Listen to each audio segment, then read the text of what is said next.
Mari kita berdoa sebelum mendengarkan firman. Bapa di surga, kami mengucapkan syukur pada malam hari ini ya Tuhan. Kami tetap dapat berkumpul memuji Tuhan, memuliakan Tuhan. Kami bersuka cita ya Tuhan. Kami berkumpul satu dengan yang lain memuji Engkau ya Tuhan. Biarlah apa yang kami kerjakan boleh berkenan di hadapan Tuhan. Dan Tuhan yang mengurapi kami dengan roh hikmat, akal budi, kekuatan. Dan kami percaya bahwa kami boleh mendengar, bukan hanya mendengar firman, tetapi kami boleh melakukan firman itu. Sehingga kehidupan kami memuliakan nama Tuhan, menyenangkan hati-Mu ya Bapa. Dan biarlah setiap orang boleh percaya kepada Tuhan dengan melihat apa yang kami kerjakan. Tuhan terima kasih, kami menyerahkan seluruhnya untuk Roh Kudus bekerja bagi setiap daripada kami. Di dalam nama Tuhan Yesus Kristus kami berdoa, haleluya, amin. Malam hari ini saya nggak mau tegang-tegang. It's very common title, yaitu love, cinta, kasih, love. Everybody know love. Yang muda, yang tua, yang muda terutama, yang sedang membara, yang pernah muda pasti asik gitu ya. So the young people, the old, the mature is not old. But the mature people also experience this love. Glorify the King through us. This morning that we heard about the preaching from Pak San, glorify the King through us, about light. We become the interior of God. Sinar Tuhan itu yang terpancar, terrefleksikan dalam kehidupan kita. Nah, saya ingin melihat dari sudut yang lain gitu ya. Glorify the King through us. Memuliakan Tuhan melalui kehidupan kita. Bicara mengenai cinta, saya sudah menikah hampir 23 tahun. Gak pernah ngitung soalnya. Hampir 23 tahun. Bener kan? Bener gak istriku? Soalnya tahun lalu hampir salah. Udah sekian tahun. Nah, Pak San lebih lama ya. Pak San lebih lama ya. Wah, 30 tahun, 30 years, wow. Cinta, ada lagu yang kita sebelum ini ya, supaya enggak ini, kayaknya pengen nyanyi satu lagu nih. Yang biasa, kita sama-sama nyanyi, karena lagu ini biasa kita nyanyikan, udah lama enggak. Yang biasa kita nyanyikan di nursing home.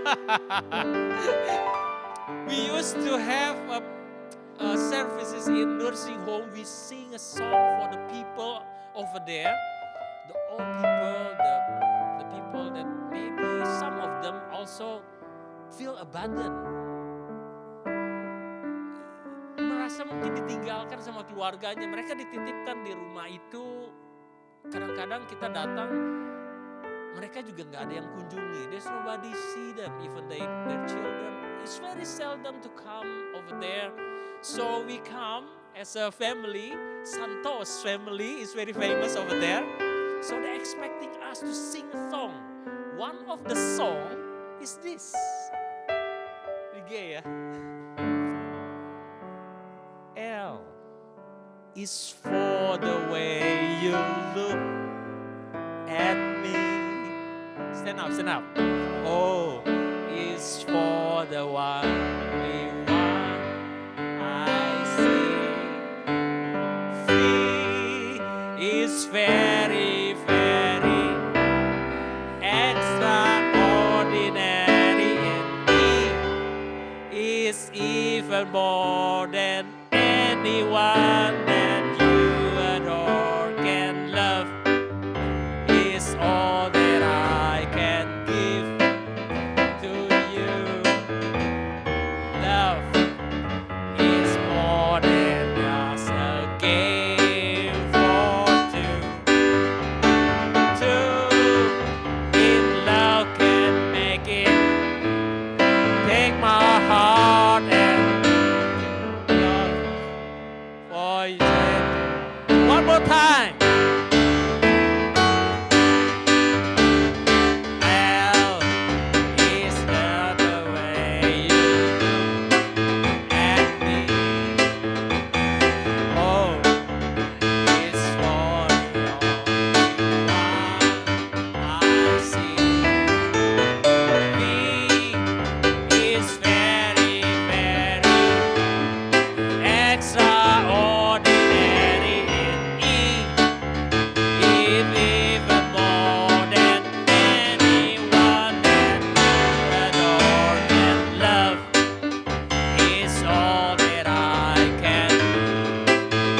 This song is very popular in 60s, I think. 60s or 70s. Dinyanyikan sama Nat King Cole. Sangat terkenal. Nah, setelah perkawinan sekian lama, kalau kita wawancara nih Pak Santoso nih, hampir 30 tahun. Hampir 30 tahun menikah.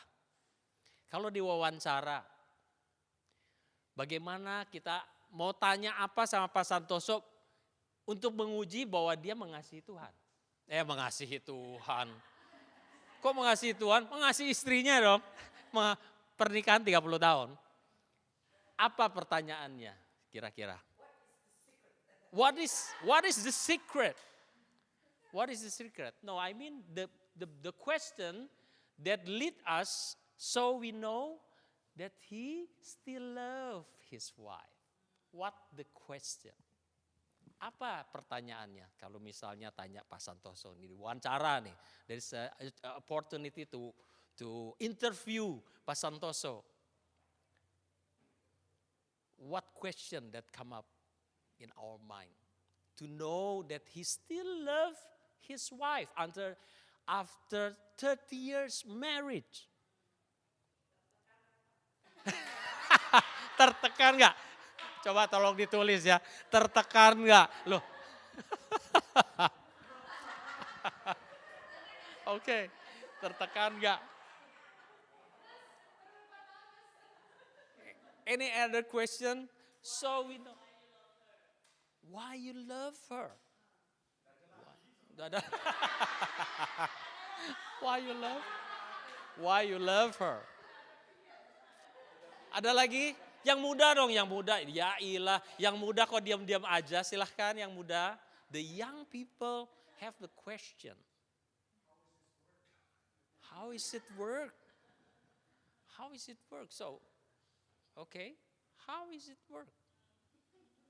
Any other else? How do you treat your wife? That's the question. How do you treat your wife? To know if he still love his wife, right? After 30 years. Tolong ditulis dong. Tadi pertanyaannya apa yang di belakang? Tolong ditulis. Apa tadi Agnes tanyanya? Tertekan enggak katanya. Satu, tertekan enggak? Tertekan enggak? Yang kedua, tadi siapa? No choice. Jangan gitu dong, Bu. Yang kedua tadi apa? Why? Why you love her? Yang ketiga, how is it work? Yang keempat, how do you treat your wife? Masih ada lagi? Anybody else want to have a question to Pak Santoso? Nah anaknya boleh lah anaknya, nggak apa-apa menguji papinya masih mengasihi mamanya nggak? Apa Audrey? Nggak tahu, takut ya.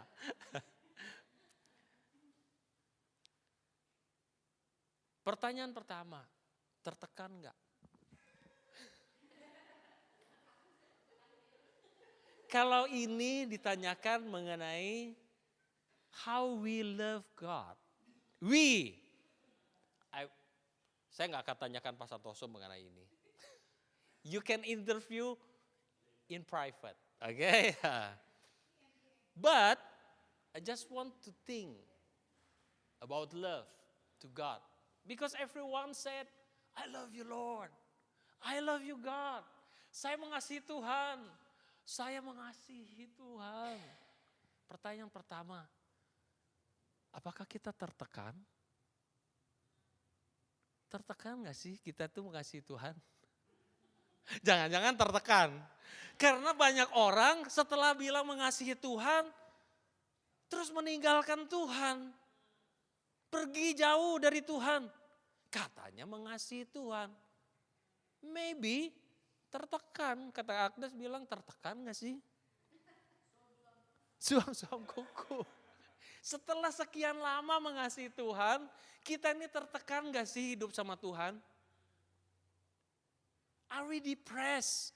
Are we stressed? Are we struggle and in burden when we have relationship with God.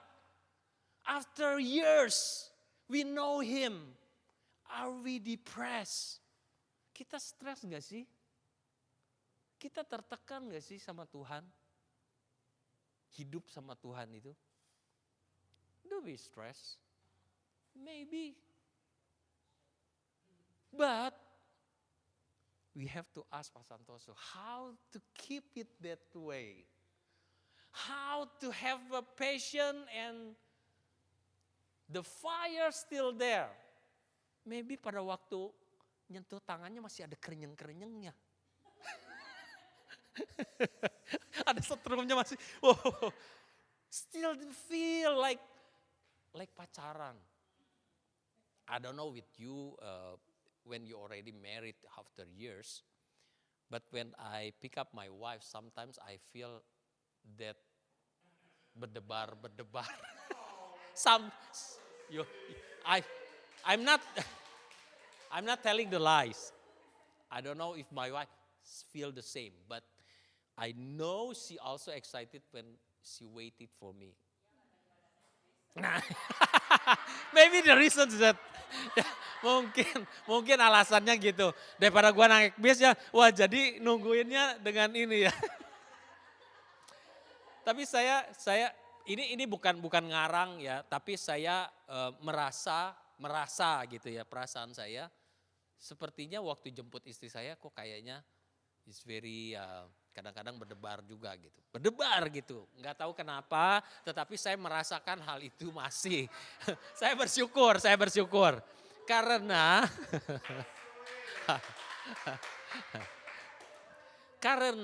banyak orang yang udah nggak ada lagi perasaan itu. Banyak orang berkata gini, wah saya udah seperti saudara. Menikah udah lama seperti saudara. Oh my goodness. Saya bilang gini loh, itu mungkin loh ya, orang tuh berpikir bahwa oh seperti saudara itu bagus. Kalau menurut saya itu nggak bagus. Kalau menurut saya loh ya, kenapa? Lah saya pegang tangan adik saya nggak ada kerenyeng-kerenyengnya, biasa aja gitu loh. There is nothing feeling kayak apa. Pegang tangan adik saya, adik saya nggak ada apa-apa, nggak ada rasa apa-apa. Tapi kalau pegang istri saya ada setrumnya. Nah, ada setrumnya. Beda. It's different. Makanya kalau orang berkata, oh ini saya udah sekian tahun menikah, saya udah kayak saudara. Saya bertanya dalam pikiran saya, waduh gawat ini. Setrumnya nggak ada udah. Itu bahaya. Itu kayak baterai udah nggak bisa di start itu mobilnya itu. Jadi kalau di start tuh bunyinya begitu.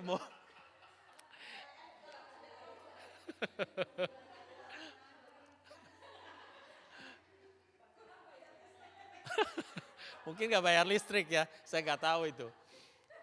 Beberapa hari yang lalu mobil saya mogok dan alternatornya rusak gitu ya. Jadi pada waktu di starter nggak bisa starter. Jadi mobilnya ya gitu, nggak bisa di starter. Waduh repot ini. Akhirnya ya terpaksa ya minta bantuan Pak Gembalanya. Nah itulah kalau kita kayak saudara yang nggak ada kerenyeng-kerenyengnya, nggak ada. Mobilnya nggak bisa nyala. Mobil keluarga ini gimana bisa nyala kalau nggak ada baterainya soak. Nggak boleh. Kalau saya menyarankan, feel itu harus ada tetap. That feel must be kept. Harus dijaga. To be kept. Nggak tahu gimana caranya, ya kita punya cara sendiri kan. Karena rumah tangga itu dibangun. Rumah tangga itu bukan dilahirkan tiba-tiba blek begitu. Enggak. Kita harus bangun. The family have to be built. Makanya dibilang rumah tangga. Rumah itu dibangun kan gak dilahirkan toh. Mana ada yang rumah, oh saya melahirkan rumah. Enggak, dibangun. Rumah saya sedang membangun rumah. Rumah tangga pun begitu dibangun. Harus ada komunikasi yang baik. communication, kemudian harus ada saling memberi. Memberi apa? Memberi kasih. Ada sentuhan. Nah kalau kita lihat ya, kalau kita KM ya Bang Jul paling sering gitu ya. Memberikan contoh pada kita. Kayaknya nggak mau lepas dari istrinya. Kalau ada biarpun di sampingnya tetap dipegang. Saya juga kalau ke mall, istri saya pegang tangannya. Bukan mesra. Kata kemarin siapa ya bilang, Engki. Oh itu istrinya hilang kemana? Oh iya saya cari. Kalau hilang sebentar soalnya belanja. Jadi dipegangin bukan karena mesra. Ojo ake-ake belanja. Enggak, bohong. Istri saya bebas mau belanja silahkan aja. Gitu. Saya bendaharanya dia pegang semuanya. Jadi harus dibangun, harus diusahakan. Kita harus berusaha untuk melakukan itu. Enggak bisa enggak. Kita waktu pacaran coba kayak gimana membaranya. Wah, kalau saya dengar cerita orang-orang bagaimana men-treat pacarnya dengan wow. Ulang tahun dapat kado gitu. Setia, keren bener gitu kan. Jadi gak ulang tahun juga kasih kado. Wah kenapa nih? Ada apa ini? Kok ngasih kado? Enggak aku pengen ngasih aja. Wis keren. Nah apakah setelah menikah masih melakukan seperti itu? Kan itu kan pertanyaannya bener gak? Ini sesuatu hal yang mungkin ya very simple dan daily gitu kan. Tetapi apakah kita perhatikan ini enggak? Dulu sebelum menikah baru datang ke rumahnya, belum datang aja kayaknya udah sibuk persiapkan makanan, minuman. Oh iya si doi mau datang, bingung kayaknya gitu, keliling kayaknya di rumah tuh. Oh iya sebentar lagi dia mau datang, sediain minum, kue apa segala macam. Begitu datang langsung bawa keluar kan, seneng gitu kan. After 30 years marriage, pulang dari kantor, pulang dari kerjaan, is still there. Kue, roti, ataupun kopi, ataupun teh, ataupun apakah masih ada? Ada di dapur. Loh, di sana.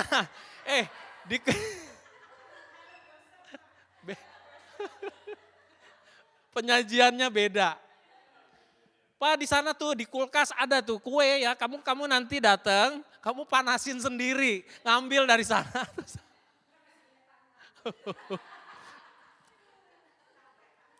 Kecapean. Bolehlah pembelaan diri. Treatmentnya beda. Dulu masih pacaran, wah pacarnya mau masuk mobil, cepet-cepet pintunya langsung dibukain. Wes, silahkan. Wah, my princess. Weh, langsung duduk. Sekarang belanja ke mall.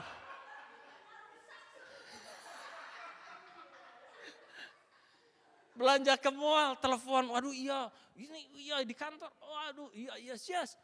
Okay, I right now, I will go there. Set pergi, istrinya ketinggalan di mall, nggak pulang.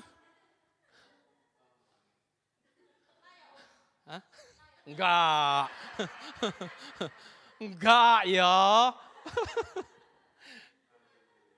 Ada orang cerita tertinggal istrinya di mall.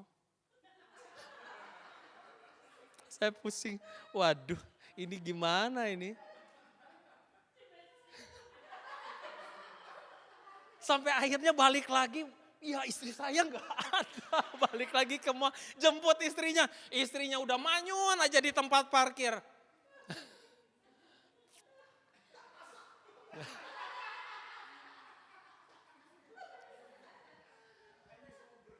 So, apakah dengan Tuhan juga kita gitu sih? Itu hanya dengan pasangan toh. Bagaimana dengan Tuhan? Kita tertekan nggak? Pada waktu masalah itu datang banyak dalam hidup ini, kadang-kadang kita juga kan kadar cintanya bisa berkurang gitu kalaupun gak hilang tuh. Kenapa? Karena dulu kan waktu pacaran gak pernah tengkar kan? Pernah gak pacaran tengkar? Oh ada juga sih, saya pernah dengar juga sih. Jadi setiap pacaran tengkar terus. Saya juga bingung, kenapa kok dilanjut? Iya kan, dari pacaran udah tengkar, ngapain dilanjut sampai menikah? Kalau tengkar terus. Kalau saya apa pacaran jarang kayaknya, udah pernah nggak ya? Saya nggak pernah ingat saya bertengkar gitu pacaran. Kalau itu bagus Bu, dimensianya bagus. Tepat. Lah pacaran kan waktu asik-asiknya toh. Tapi ada juga orang yang pacaran dari awal, saya pikir ya ngapain ya kalau gitu menikah kan udah tengkar dari awal toh. Tapi setelah menikah kan kita bertengkar, kita ada ini. Dan apakah kadarnya kita berkurang? Setelah kita hidup bersama Tuhan kan masalah itu datang kadang-kadang silih berganti kan masalah itu. Ada ini belum selesai, ada itu. Itu belum selesai, ada ini lagi. Ada itu, ada ini, ada itu. Sampai pusing gitu, ada ini, ada itu, ada ini, ada itu. Kayak pingpong gitu, tiktok. Tapi apakah kita ini tertekan sih bergaul sama Tuhan atau menjadi orang yang menjadi kekasihnya Tuhan? Saya rasa kita perlu bangun. Karena Tuhan itu gak pernah lepas mengasihi kita. Kadang kita saja yang berasa Tuhan gak mengasihi kita. Tuhan meninggalkan kita sehingga kita tertekan hidupnya. Kok doa saya gak dijawab sih? Doa saya udah bertahun-tahun kok gak ada jawabannya sih? Loh ya namanya nunggu ya gitu. Kalau kita di dokter nunggu. Kan kita gak bisa. Maksudnya oh saya duluan. Dokternya kok gak panggil-panggil. Iya duduk sabar. Pokoknya dokternya pasti panggil kan gitu. Giliran kita pasti dipanggil gitu.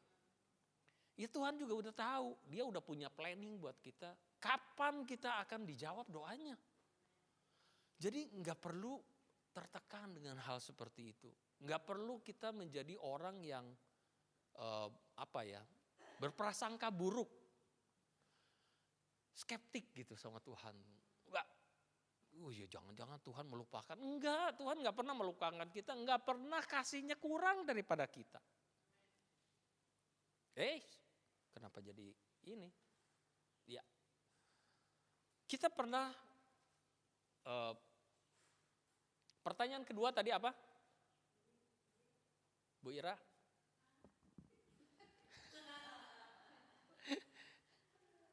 Sorry Bu Ira, saya, why you love her? Itu juga pertanyaan buat kita sama Tuhan. Ini kenapa saya pakai pertanyaan-pertanyaan yang common dari kita semua. Karena kan itu pada dasarnya kalau kita melihat kepada orang lain, gampang tanya toh. It's very easy to ask. Misalnya saya ambil victimnya adalah Pak Santoso. Setelah 30 tahun, kita melihat Pak Santoso. Saya mau tanya ini nih sama Pak Santoso, bener enggak? Lah kalau kita balikin lagi pertanyaan kepada kita. Apa Bu? Tadi Bu silahkan. Why you love her? Why you love him? Sekarang kita tanya sama diri kita sendiri. Kenapa kita cinta Tuhan? Why? Wah itu jawaban pendeta mantap. Ini calon pendeta kayaknya ini. Why you love him? Kalau saya ditanya kenapa saya mengasihi Tuhan? Saya punya pengalaman sama Tuhan. I know how he loved me. Dia waktu dia tolong saya tahu. Istri saya punya pengalaman juga. Mami saya kenapa dia mau dibaptis percaya Tuhan yang tadinya bukan orang Kristen. Saya tanya kan, saya juga interview mami saya, kenapa mam mau dibaptis? Saya tahu, mami saya tuh bukan Kristen, udah bertahun-tahun dia menyembah Tuhan yang lain. Dia berdoa tuh, dia yang paling rajin berdoa di keluarga. Karena apa? Mantu pertama. Yang pegang peja abu ya dia, yang sembahyang ini itu ya dia, semuanya dia kerjakan. Pada waktu Tuhan menjamah hatinya, waktu dia sakit kita berdoa untuk dia, saya dan adik saya berdoa untuk dia disembuhkan, dia merasakan kasih Tuhan. Dia langsung tahu. Kalau orang bilang lidah gak bisa bohong. Makanan enak biarpun ditutup, gak tahu siapa yang masak. Begitu, iya ini enak. Ini gak enak. Gak bisa bohong. Hati kita kalau udah ngerasain cinta Tuhan, gak bisa bohong. We cannot lie. We taste the love of God. Gak bisa beralih. Kenapa? Beda rasanya. Dulu kita berdoa kayak pelawang aja begitu. Baca sesuatu yang kayak lewat gitu aja. Tapi pada waktu kita berdoa kepada Tuhan yang benar, dia jawab. Even though the answer can be no. Walaupun Tuhan bisa bilang kepada permintaan ataupun doa kita, mungkin kita minta sesuatu, Tuhan bilang enggak. Tuhan bisa jawab itu loh. Tetapi tidaknya dia bukan karena dia benci kita, bukan. Anak saya juga, oh Pap mau minta es krim. Iya, saya kasih kadang-kadang. Tapi kalau tiap hari minta es krim, enggak dikasih. No. Atau permen atau apa sesuatu yang bad for her or for him, if they eat it too much, of course the parents won't give them. Kita juga sama kan, kita anak-anaknya Tuhan. Kalau kita minta sesuatu yang membahayakan kita, Tuhan bisa bilang no loh. Because He knows what is the best for us. Like we are parents. Kita juga kan ngajar anak-anak kita, enggak semua anak-anak kita mau apa dikasih. Kalau jelek enggak boleh. Nah, saya tahu Bu Lucy juga melakukan hal yang sama anaknya. Iya boleh-boleh aja, tapi in some request dari anaknya, no, gitu. Jadi kita ini punya banyak hal yang kita perlu ngerti kasih itu. Bahwa kita ini harus ada menunjukkan kasih itu dengan benar kepada Tuhan. Nah, kita mau baca di 1 Yohanes 4 ayat 8 ya. Kita sama-sama baca. 1, 2, 3. Barang siapa tidak mengasihi, ia tidak mengenal Allah, sebab Allah adalah kasih. Jadi mengasihi itu bukan hanya mengasihi kepada diri sendiri. Kalau mengasihi diri sendiri, semua orang kayaknya ya. Ada nggak yang nggak mengasihi diri sendiri ya? Nggak ada kayaknya ya. Kecuali orang yang stres. Iya kan? Orang yang stres itu karena dia kecewa dengan sesuatu sehingga dia tidak mengasihi lagi dirinya sendiri, mau bunuh diri kan. Tetapi pada waktu awalnya saya rasa dia mengasihi dirinya sendiri juga kan. Karena dia juga dari kecil mungkin dia juga berpakaian dengan baik, berdandan kalau wanita kan. Ya itu mengasihi dirinya sendiri, dia makan juga kan, enggak puasa terus gitu kan, enggak. Nah, barang siapa tidak mengasihi, tidak mengenal Allah, sebab Allah adalah kasih. Kasih itu adalah Allah. Nah kalau kita mau mengenalkan grace through our life, kita harus mengenalkan kasih. Kasih yang gimana? 1 John verse 4, he who has no love has no knowledge of God. Because God is love. So if you have love, so the people will recognize you. A lot of people that repent become a Christian because they see the Christian do something good, something extraordinary. They said, why the people so good? Why the Christian is so good? Why? Why they have love in their heart? Why? They asking that. So when they found the answer, God is love. So they follow Him through our life. Jadi orang melihat apa yang kita buat ini merefleksikan kasihnya Tuhan. Dulu mungkin ada orang-orang yang kalau disakiti, wah dia balasnya lebih lagi. Dan orang melihat, jangan deket-deket dia. Serem. Orangnya ngeri. Kalau dia tersinggung, wah bisa-bisa habis kita. Jadi orang takut, bukan segan. Takut. But somehow when this person found Jesus and love of Jesus in her or him, so his and her attitude is changed. Berubahlah, karakter dia tuh berubah. Yang tadinya pemarah jadi peramah. Yang tadinya gampang menyakiti orang jadi murah hati, suka memaafkan, suka mengampuni. So, orang bisa melihat, oh ada apa orang ini? Ya tadinya kan mereka nggak tahu bahwa God is love, nggak tahu. Karena melihat, kemudian dia tanya, why? Kenapa kamu bisa bikin kayak gitu? Orang itu cerita kan. Nah inilah saksi. Pada waktu saksi itu bukan hanya bersaksi dengan ngomong, bukan. Tapi menunjukkan kasihnya Tuhan ini loh. Sehingga orang boleh melihat dan orang mengerti. Because love is universal. Even though that you don't know the language of the others.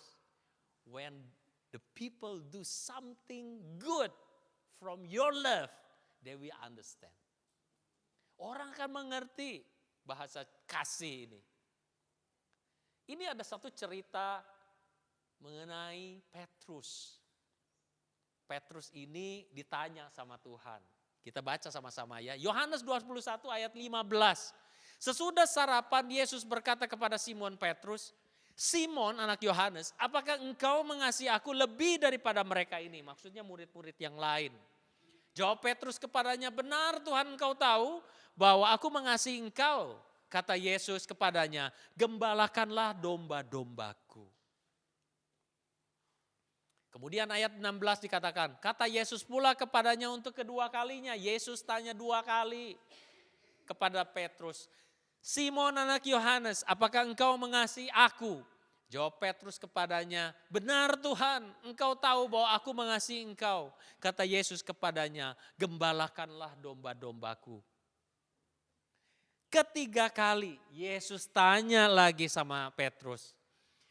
Kata Yesus kepadanya, untuk ketiga kalinya Simon anak Yohanes, apakah engkau mengasihi aku? Maka sedih hati Petrus. Karena Yesus berkata untuk ketiga kalinya, apakah engkau mengasihi aku? Dan dia berkata kepadanya, Tuhan engkau tahu segala sesuatu. Engkau tahu bahwa aku mengasihi engkau. Kata Yesus kepadanya, gembalakanlah domba-dombaku. In English version is more clear. So when they had eaten, Jesus said to Simon Peter, Simon, son of John, do you love me more than this? He said to him, yes, Lord, you know that I love you. He said to him, feed my lambs.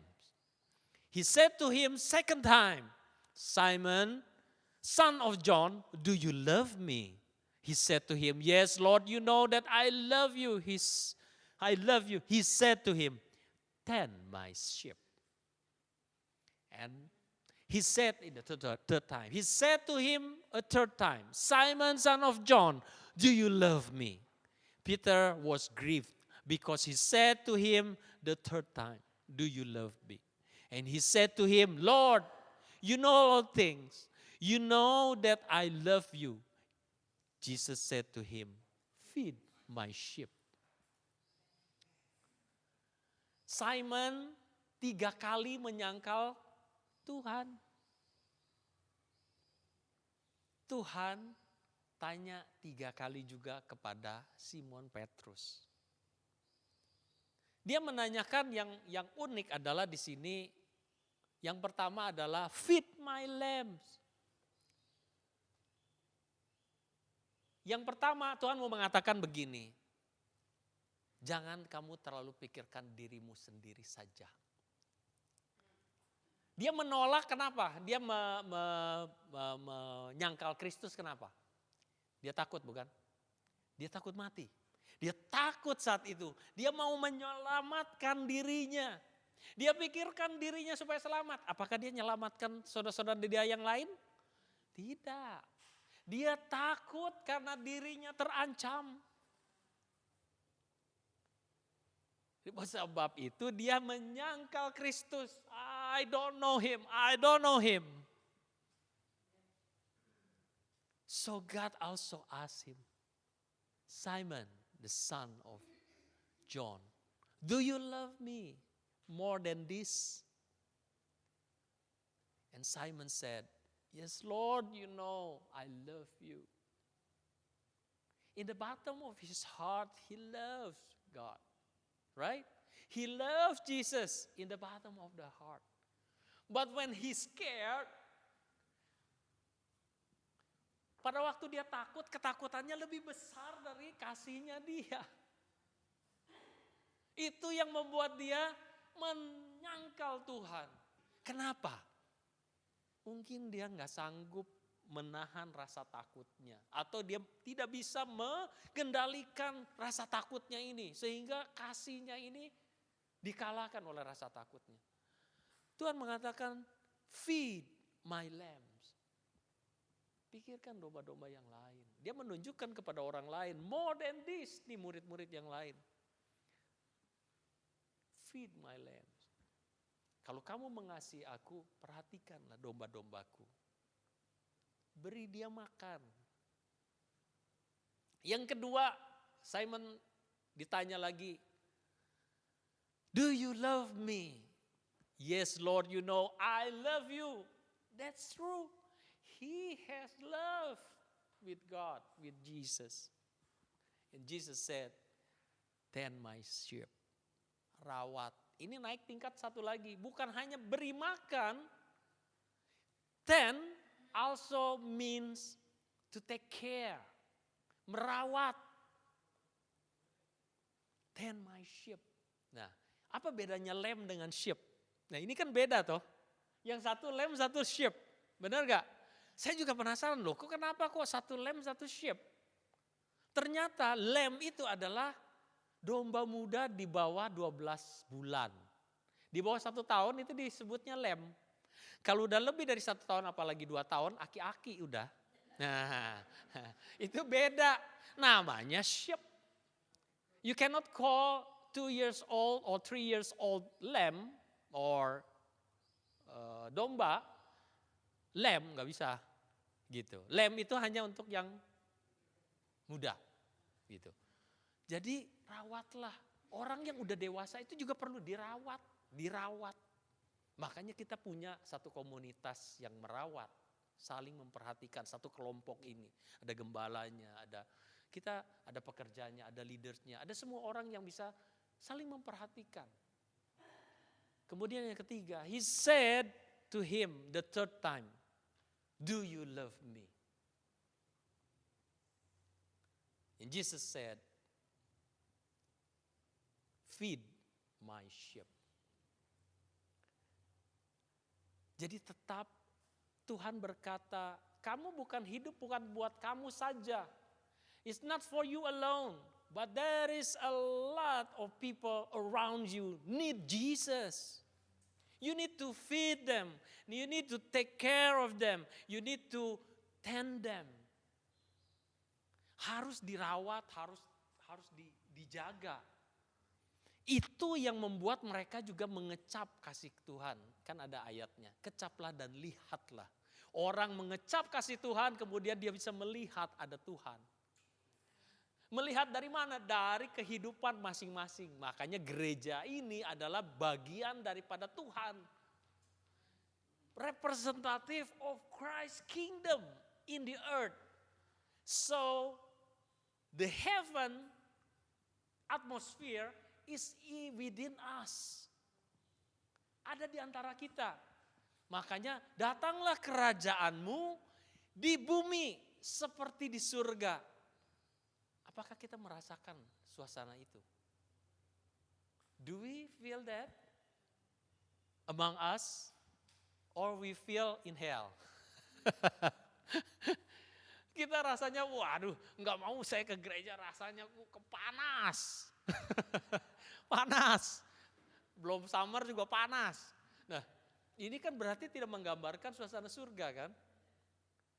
Jadi suasana surga itu di antara kita. Bukan gedungnya ya. It's not the building, it's not talking about the building or the certain church. Bukan. Tapi suasana surga adalah di mana ada orang percaya. Makanya tadi Pak Arifin bilang bahwa itu untuk shine your light, itu untuk orang-orang yang sudah terima Tuhan.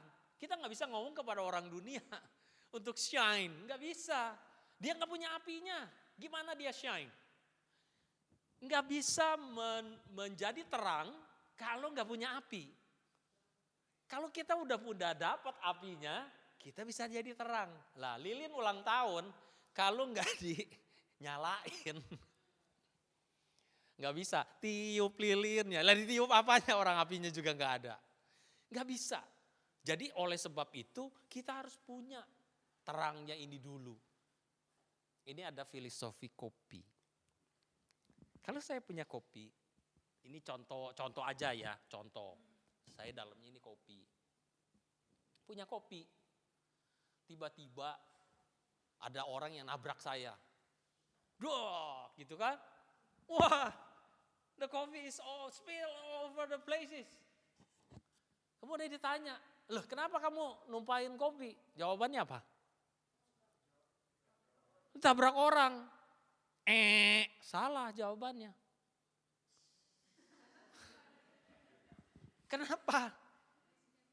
Karena isinya kopi. Loh coba kalau ditabrak isinya orange juice. Kan kenapa? Kan pertanyaannya, kenapa kamu numpahin kopi? Karena isinya kopi. Masalah ditabrak nggak urusan. Kenapa kamu numpahin kopi? Karena isinya kopi. Coba kalau isinya air putih, numpahin air putih, nggak numpahin kopi. Jadi jawabannya yang benar adalah isinya apa, gitu kan? Tertipu.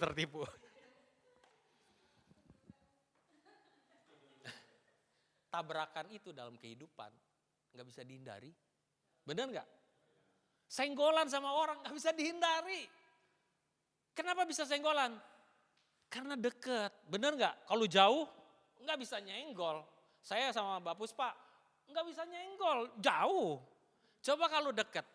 Nah, saya kalau bisa mendekat ke sini, nyenggol. Kalau saya nggak hati-hati, nyenggol. Iya kan? Kedekatan itu membuat kita banyak benturan. So what? Terus gimana? Oh saya supaya nggak nyenggol, saya mengasingkan diri. Hidup sendiri aja, jauh daripada orang. Ya udah jadi Tarsan. Ke hutan sana nggak ada orang. Hidup yang baru pulang. Dimarahin loh. Jangan sering-sering makanya. Jangan sering-sering pergi maksudnya. Ayo loh. Jadi sampai mana tadi? Tertekan saya jadi. Iya, makanya isinya apa? Kalau kita pada waktu tersenggol orang, numpahinnya makian, marah, dendam, dengki, iri hati, kepahitan. Wah. Ya karena kenapa dia menumpahkan itu semua kepada orang? Karena isinya kan. Bukan salah yang nabrak, bukan salah. Kadang-kadang kita nggak nabrak juga kita kesandung sendiri. Tumpah juga kan. Apa yang ada dalam isinya kan tumpah juga toh. Kan kita nggak perlu tunjuk, oh kamu sih nunjuk apa, oh ya Andre sih nabrak saya jadi kopinya tumpah. Lah iya nggak akan tumpah kopi kalau Andre nabrak juga kalau isinya air putih, ya kan? Kalau isinya itu baik, kasihmu. Kamu punya kasih dalam cupmu, yang tumpah apa? Kasih. Nggak salah yang nabrak. Even though that you will feel hurt. Tapi nggak bisa keluarin kata-kata sumpah serapah. Nggak bisa. Kenapa? Nggak ada dalam pembahadaraan di sini tuh nggak ada. Ditekan gimana juga nggak akan keluar sumpah serapah. Because we don't have it in our heart. Kita nggak punya dalam perbendaharaan kita tuh nggak ada. Yang namanya caci maki itu nggak ada. Jadi ditekan gimana nggak bisa keluar. So it's very important what is inside us. In our cup, in our life. Apa yang kita simpen sih? Selama kita bergaul sama Tuhan tuh apa yang kita simpen? Tertekan gak kita sama Tuhan hidup itu? Jangan-jangan kita salah nyimpen. Ini bahaya loh kalau salah nyimpen. Tuhan kasihnya damai sejahtera, sukacita. Yang kita simpen, yang dikasih si A, si B, sakit hatinya, kemarahan dia. Kita simpan baik-baik, kita sayang-sayang gitu. Awas ya suatu kali, ya awas. Itu yang kita simpan. Sehingga pada waktu kita tertekan, waktu kita kesenggol, keluarlah semuanya itu, tumpahlah semua yang kita simpan ini. Apalagi udah penuh, overflow. Kemana-mana, membanjiri tempat di mana kita ada. Lah kalau itu damai sejahtera, can we imagine when love is inside us? Waktu disenggol orang, wow, the love is spread all over the place. Damai sejahtera melingkupi semua orang. Orang merasakan, orang ini kok disakiti kok bisa gini ya. Inspired. Apa ya, melihat hidupnya itu kayak, kok bisa ya orang ini ya. Enggak dibalas, malah diberkati, malah dikasih, dipiara. Itu yang membuat orang wow. Lihat Tuhan itu kayaknya mudah untuk mengerti. We understand God's love is easier for us when we see that someone doing something extraordinary love. It's not ordinary love. Kalau orang kan mengasihi ya karena kita dikasihi. Orang jahat juga begitu. Di penjara juga gitu. Kalau orangnya baik, wow, yang jahat juga baik sama dia. Tapi kalau dijahati juga dia lebih jahat lagi. Ya orang jahat juga begitu. Tapi apakah anak-anak Tuhan lakukan hal yang sama? Do we do the same like the world? Yohanes 13 ayat 34 sampai 35 berkata demikian. Aku memberikan perintah baru, ini perintah loh. Kepada kamu yaitu supaya kamu saling mengasihi. Sama seperti aku telah mengasihi kamu, demikian pula kamu harus saling mengasihi. Dengan demikian semua orang akan tahu bahwa kamu adalah muridku. Yaitu jikalau kamu saling mengasihi. If we love each other. Bahasa Inggrisnya. A new commandment I give to you. That you love one another. As I have loved you. So you also love one another. By this shall all men know that you are my disciples. If you have love for one another. We love another, we love the others, not because we want to have God's love. No, like Pak Arifin said, we can love others because He loved us first. Kita udah punya modal, kita udah tahu, saya udah punya pengalaman sama Tuhan. Ngalami, kemudian saya melakukan hal yang sama yang Tuhan lakukan terhadap saya kepada orang lain. We cannot love God that unseen if we cannot love the people that seen. We can see the people. Gimana kita mau beri makan? Kan ada orang baik yang, waktu aku lapar kau memberi aku makan. Tuhan gak kelihatan. Lah, sedangkan kita bisa melihat orang-orang yang lapar kan. Orang-orang yang lapar ini kita kelihatan dan kita bisa memberikan mereka makan pada waktu mereka makan. Itu terlalu jauh mungkin. Satu hal yang paling simple.